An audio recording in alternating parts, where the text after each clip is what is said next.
Hello everyone, आज है 24 दिसंबर और आज इस वीडियो में हम बात करने जा रहे हैं टाटा स्टील के बारे में। 102 रुपए का शेयर है, 5% की गिरावट है। पूरे बाजार में गिरावट देखने को मिल रही है। कोविड के बढ़ते केस या फिर कह लो खतरे के कारण पूरा बाजार जो है वो पैनिक मोड में नजर आ रहा है। सिर्फ इंडिया ही नहीं, ग्लोबल बाजार भी टूटकर बिखर रहे हैं। और वीडियो में हम डिस्कस करेंगे कि इसका कितना असर टाटा स्टील जैसे शेयर्स पर पड़ सकता है। वीडियो को शुरू करूं उससे पहले अगर आपने अभी तक चैनल को सब्सक्राइब नहीं किया है तो प्लीज अभी इसे सब्सक्राइब कर लीजिए, क्योंकि आगे भी बहुत सारे वीडियोस हैं जो आपको काफी ज्यादा हेल्प करेंगे। तो टाटा स्टील 102 रुपए का शेयर है, 5% की गिरावट है। एक महीने में 3% तक टूट चुका है, लेकिन 115 रुपए से टूटना शुरू हुआ है ये, और लगातार गिरावट अभी देखने को शायद आपको मिल भी सकती है। पिछले एक साल की अगर हम बात करें तो 8% की अभी भी गिरावट है। देखो, टूट कर ये बिखरा था, इससे पहले 84 रुपीज तक गया था, लेकिन दोबारा बाउंस बैक आ गया, दोबारा टूटा, दोबारा बाउंस बैक आ गया, दोबारा अभी ये टूट रहा है। और देखा जाए तो 140 रुपए के आसपास ट्रेड कर रहा था, वहां से ये टूटकर नीचे आया हुआ है। 5 साल में टाटा स्टील में 46% का ग्रोथ है। पिछले साल जब कोविड आया था तब यह शेयर 25 रुपए के आसपास था, हालांकि 25 नहीं, 250 रुपए का आसपास वो ट्रेड कर रहा था, लेकिन उसके बाद एक शेयर का 10 शेयर बन गया, तो जाहिर सी बात है प्राइस उस हिसाब से एडजस्ट हुआ, और वो अभी हमें उसी तरीके से देखने को मिल रहा है। टाटा स्टील को लेकर अगर हम बात करने जाए तो हाल फिलहाल में ही एक अपडेट आई थी कि जेफरीज ने अपनी लिस्ट से जोमेटो को हटा दिया है और उन्होंने ऐड किया है टाटा स्टील और हिंडाल्को को। लेकिन ये 21 दिसंबर की खबर थी ये, ठीक है। और तब भारत में कोविड की जो अभी खबरें आना शुरू हुई है वो जस्ट अभी आना शुरू हुई है, ठीक है, अभी आना शुरू हुई है, जिसकी वजह से पिछले 2 दिनों से बाजार में थोड़ी जगह बहुत बड़ी गिरावट आपको देखने को मिल रही है। टाटा स्टील को लेकर एक और खबर यहां पर यह है कि टाटा स्टील जमशेदपुर का जो प्लांट है भैया, इनको मिला है लाइसेंस, मिला है first all India BIS licence इनको मिला है। अब BIS क्या है भैया? वो होता है ब्यूरो ऑफ इंडियन स्टैंडर्ड्स। वो पहली कंपनी है भैया जिनको has awarded first licence to produce structural weather resistant steel, जो कि काफी अच्छी बात है, ये काफी बेहतर चीज भी है। और जमशेदपुर के इनके प्लांट को ये मिला है। The license is given to Tata Steel as a part of India's largest endeavor to reduce country's dependence on import of shipping container manufactured using curtain steel। तो ये है कि भैया पहली कंपनी है ये, और अच्छी बात है कि भैया हमारी जो डिपेंडेंसी हमेशा रहती है कि बाहर से हम मंगवाते हैं, इंपोर्ट करते हैं चीज़ों को, तो कहीं ना कहीं उसको रिड्यूस करने का भी काम कंपनी कर रही है। टाटा स्टील को लेकर देखा जाए तो लार्ज कैप शेयर है, 1,28,000 करोड़ से भी ज्यादा का इसका मार्केट कैप है। वॉल्यूम देखे तो 4.5 करोड़ जितने वॉल्यूम्स है, बहुत बड़ी क्वांटिटी में शेयर ट्रेड हो रहे हैं। कंपनी प्रॉफिटेबल है, तकरीबन 60,000 करोड़ के आसपास का इनका रेवेन्यू था सितंबर में, पिछले साल भी उतना ही था, और प्रॉफिट इनका रहा 1500 करोड़ का। ठीक है, देखने में अच्छा लगेगा लेकिन अच्छा है नहीं, क्योंकि पिछले साल इनका प्रॉफिट इसी क्वार्टर में था 12,000 करोड़, तो उसके मुकाबले काफी बड़ी गिरावट आप कह सकते हो। क्योंकि देखो, असर पड़ा है, मार्जिन पर बहुत ज्यादा असर पड़ा है। हाल फिलहाल में सरकार ने टैक्स भी लगाया है इन सेक्टर के ऊपर, तो ये भी कहीं ना कहीं बड़ा झटका इनको बीच में लगा जरूर था।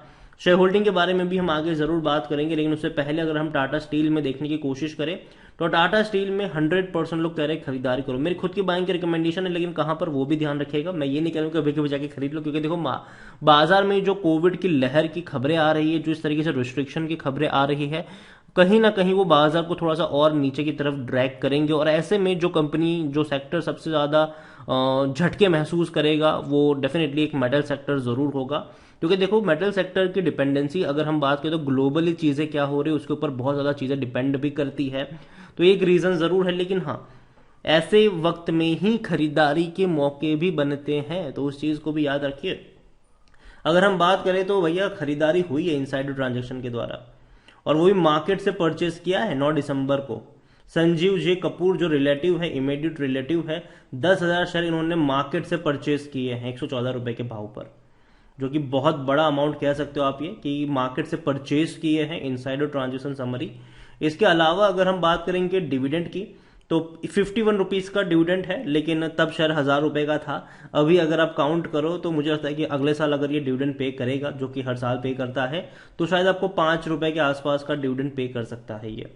इतना ही नहीं, कंपनी के रेवेन्यू में अच्छी खासी रफ्तार हमने देखी फाइनेंशियल 2022 में। जो इनके रेवेन्यू 1.5 लाख करोड़ थे वो 2.5 लाख करोड़ तक चले गए।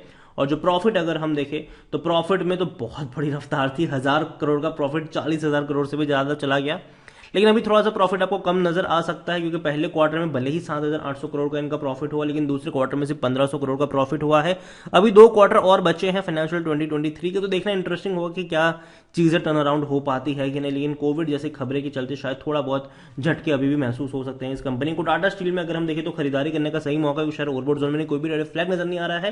पी रेशियो काफी कम है 3.27, जो कि सेक्टर भी 13 के मुकाबले काफी कम, और यही वजह है कि 63% लोग कह रहे खरीदारी करो। और अच्छा डिविडेंड पेइंग शेयर है, लॉन्ग टर्म में बैंक एफडी से भी अच्छा पैसा बनाए, करंट प्राइस भी इनकी कम है। इतना ही नहीं, शेयर होल्डिंग पैटर्न पे अगर हम लौटते हैं तो शेयर होल्डिंग पैटर्न में 33.92% की होल्डिंग प्रमोटर के पास है। प्रमोटर टाटा सन्स है यहाँ पर, और यहाँ पर देखें तो थोड़ी सी होल्डिंग, जरा सी मात्र सी 0.53% की होल्डिंग गिरवी भी है। बड़े बड़े फंड हाउसेज भी बहुत बड़ी क्वांटिटी लेकर बैठे हैं। 7.31% म्यूचुअल फंड के पास है। 11.01% यहाँ पर अदर डोमेस्टिक इंस्टीट्यूशन के पास है, जिसमें से इंश्योरेंस कंपनी के पास 9.42% की होल्डिंग है। अदर्स के पास 1.59%। एफएल के पास 21.52% की होल्डिंग है। रिटेल और अदर्स की मिलाकर 26.24% की होल्डिंग देखने को मिल रही है। ओवरऑल बड़े बड़े फंड हाउस के पास देखा जाए तो अच्छी खासी क्वांटिटी जरूर है। टाटा स्टील अगर हम बात करें तो प्रॉफिट मेकिंग कंपनी है, अच्छा प्रॉफिट कर रही है, लेकिन डेफिनेटली ग्लोबली जो चीजें देखने को मिलती है उसका इंपैक्ट डेफिनेटली सेक्टर पर पड़ता है, और वो हमने पहले भी देखा, हम आगे भी ये चीज देखेंगे। तो टाटा स्टील मेरे हिसाब से अभी थोड़ा सा पेन वाला माहौल इनके लिए रह सकता है, लेकिन अगर 90 रुपए के नीचे शेयर जाता है तो डेफिनेटली खरीदारी के माहौल बनेंगे। और खास करके जहां से ये रिकवर हुआ था, जो हाल फिलहाल में 84 रुपीज के आसपास का जो लेवल है, मतलब 85 से 90 रुपीज का जो लेवल है, वो मुझे लगता है कि इनिशियल बाइंग के लिए अट्रैक्टिव हो सकता है। वहां पर आपकी नजर होनी चाहिए। 100 रुपीज के ऊपर मैं अभी इसको नहीं ऐड करूंगा, लेकिन मैं वेट करूंगा कि 85 से 90 के रेंज का वेट करूंगा इनिशियल बाइंग के लिए, और वहां पर थोड़ी सी क्वांटिटी ऐड जरूर मैं करूंगा। लेकिन उसके बाद अगर थोड़ी सी और ज्यादा गिरावट आती है, कोविड के खतरे और बढ़ते हैं, केसेस अगर और निकलते हैं, हालांकि चांसेस थोड़े से कम है उसके, लेकिन अगर होता है ऐसा भारत में तो कहीं ना कहीं नीचे के लेवल पर और ज्यादा एवरेज करने के मौके भी ढूंढने चाहिए। देखो, हमने कोविड के वक्त में बाजार को गिरते हुए देखा है, बिल्कुल खराब गंदी तरीके से इनको टूटते हुए हमने देखा हुआ है, ठीक है। लेकिन उसके बाद जो रिकवरी दिखाई वो बहुत शानदार रही है। मैं मानता हूं कि आने वाला जो दौर होगा वो इंडिया का जरूर रहने वाला है, और धीरे धीरे अगर हम देखें तो बाकी देशों के मुकाबले हम काफी अच्छा कर भी रहे हैं। तो यही कहूंगा आपसे कि इंडियन कंपनीज अच्छा कर सकती है फ्यूचर में। बस ये है कि कोविड के खतरे अभी आप कोई मेजर नहीं कर सकता कि यार कि कितना बड़ा होगा इंडिया में, ठीक, कोई उसको मेजर नहीं कर सकता है। लेकिन अगेन कहूंगा, रिकवरी लौटनी तय है, तो पैसा हो तो बचा के रखो, और धीरे धीरे खर्च करने के मौके डेफिनेटली बनेंगे। किसी एक रेंज पर, किसी एक लेवल पर बहुत सारे शेयर्स मत खरीदना, अच्छी कंपनियों को ढूंढिए और बेहतर कंपनी में ही पैसा लगाना, इन्वेस्टेड करना सही रहेगा हाल फिलहाल में।